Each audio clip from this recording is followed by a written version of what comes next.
Okay, Assalamualaikum warahmatullahi wabarakatuh. Okey, hari ini kita akan sambung lagi pembelajaran kita.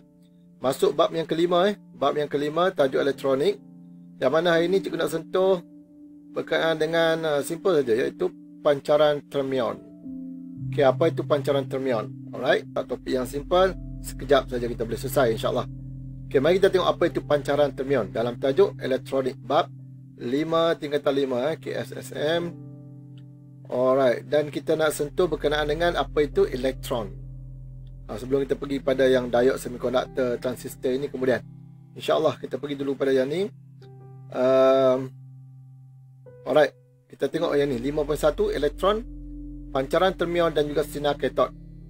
Okay, sinar katod pun juga akan terangkan kemudian. Yang pertama, kita nak kenal pasti dulu apa itu pancaran termion. Alright, so elektron ni paling penting lah dalam 3 tajuk yang kita belajar kebelakangan ini. Yang pertama tajuk elektrik, yang kedua elektromagnet, dan yang ketiga ialah elektronik. Semua ada perkataan elek itu kan, bermaksud dia ada kaitan dengan elektron. Okay, dia ada kaitan dengan elektron. Kita dah pun tengok apa itu definisi bagi arus. Okay, definisi bagi arus ialah kadar pengaliran cas ataupun I sama dengan Q per dengan T. Ini kita dah bincang bab 1. So, bila kita tahu ada pengaliran arus, dia biasanya mengalir melalui konduktor. Kita pun dah tengok tajuk konduktor, bukan konduktor, semikonduktor dan superkonduktor. Alright, tapi di sini ada satu lagi benda yang terkeluar daripada yang tu. Dia ada satu soalan yang menarik kat sini. Bolehkah elektron bergerak melalui vacuum tanpa konduktor? Tanpa konduktor. Boleh tak elektron ni bergerak? Okay, jadi yang ni kita nak bincangkan. Tapi kita pergi dulu pada satu konsep ini, iaitulah pancaran termion. Apa itu pancaran termion? Okey, mari kita tengok. Okey, ini sebenarnya dia ada, kamu dah belajar berkenaan dengan CRO ataupun OSK semasa di tingkatan 3 dulu, iaitu osiloskop sinar katod ataupun cathode ray osiloskop, yang mana dia ada terlibat dengan benda ni. Kamu pernah dengar berkenaan dengan senapan elektron? Itulah dia yang berlaku iaitu proses yang mana bermulanya sebelum berlakunya elektron itu dipecutkan ataupun ditembak. Sebab tu dia panggil senapan elektron ataupun elektron gun. Maksudnya dipecutkan, elektron itu bergerak dengan hal laju tinggi, maka berlaku satu proses. Apa nama proses tu? Dia berlaku dekat sini. So daripada bekalan kuasa 6 volt, lepas tu kita ada bahagian katod ini dan juga filament tungsten ini, dan juga kita ada bekalan kuasa VLT ataupun voltan lampau tinggi. Voltan lampau tinggi ni biasanya kita pakai 6 kV.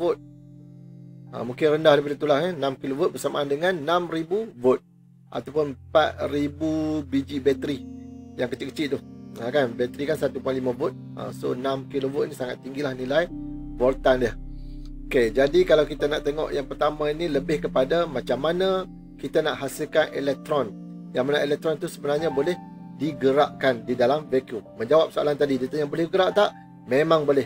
Itulah yang kita akan tengok dalam tajuk sinar katod. Tapi sebelum tu, kita tengok macam mana proses thermionic emission ini berlaku, ataupun kita panggil dia sebagai pancaran termion. Okey, katakan kita ada satu liter ini. Cikgu sambung dengan bekalan kuasa 6 volt. Okey, 6 volt saja. Lepas tu kita sambung kepada tungsten. Wire tungsten.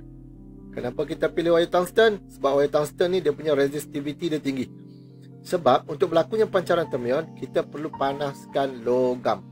Okey, kena ingat nanti cikgu akan bagi definisi bagi pancaran termion, iaitu kita kena panaskan logam. So dia ada kaitan. Kenapa kita buat gelung-gelung? Kenapa kita guna tungsten? Dia ada kaitan dengan, ingat balik faktor yang mempengaruhi rintangan LAPO ni, LA, rho, theta. Ini cikgu ni sikit lah. L ni ialah length of wire, panjang wire. A ni cross sectional area ataupun dia punya, kita panggil dia luas keratan rantas. Rho ni adalah resistivity ataupun kerintangan, dan theta ni adalah suhu, temperature. Okay, kalau kita tengok rintangan sebenarnya adalah berkadar terus dengan L lah. Maksudnya kalau R tinggi, L pun tinggi. Tetapi R dengan area dia adalah berkadar songsang. Semakin besar luas keratan rantas, semakin kecil rintangan. Dengan resistivity pula dia berkadar terus. Okey. Cuma yang ni kalau R meningkat, kalau theta meningkat maka R juga akan meningkat. Itu kita tak boleh sebut berkadar terus sebab dia kenaikan dia tidak sekata, tidak dalam graf garis lurus. Okey, jadi yang ini semua faktor yang kita ambil kira untuk membuat gegelung ni. Alright. Sekarang ni bila kita on switch, cikgu tak lukis switch tadi, tak apa, kita lukis. Okey, katakanlah sini ada switch. Okey. S1 kita on kan dia. Bila kita on, apa yang berlaku? Arus akan mengalir di dalam litar. Bila arus mengalir dalam litar, wire ni pula tungsten resistivity dia tinggi. Nilai kerintangan dia tinggi, maka dia punya rintangan tinggi. Ingat, rintangan akan menghasilkan haba. Itu je poin penting. Rintangan akan produce heat, dia akan menghasilkan haba.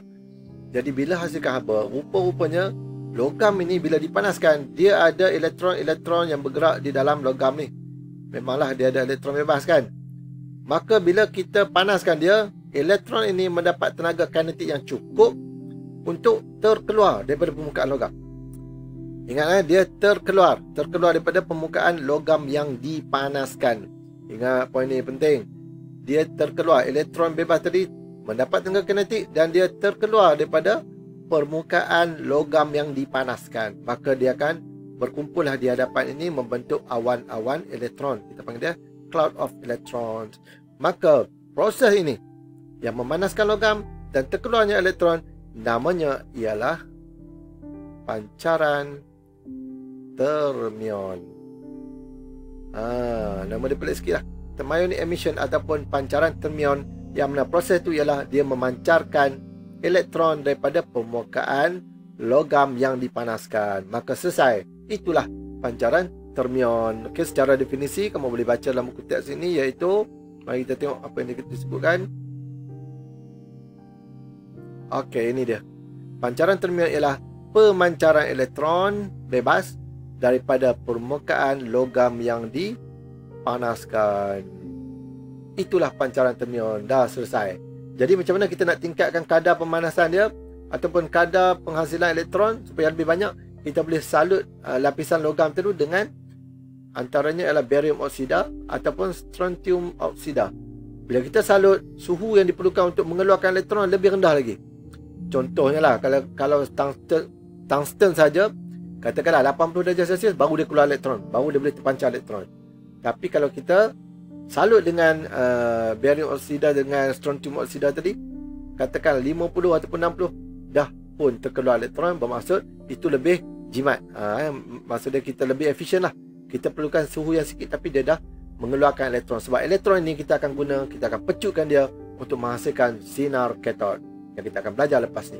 Okey, sampai itu dulu untuk hari ini. Selesai untuk pancaran termion. Assalamualaikum warahmatullahi wabarakatuh. Bye bye.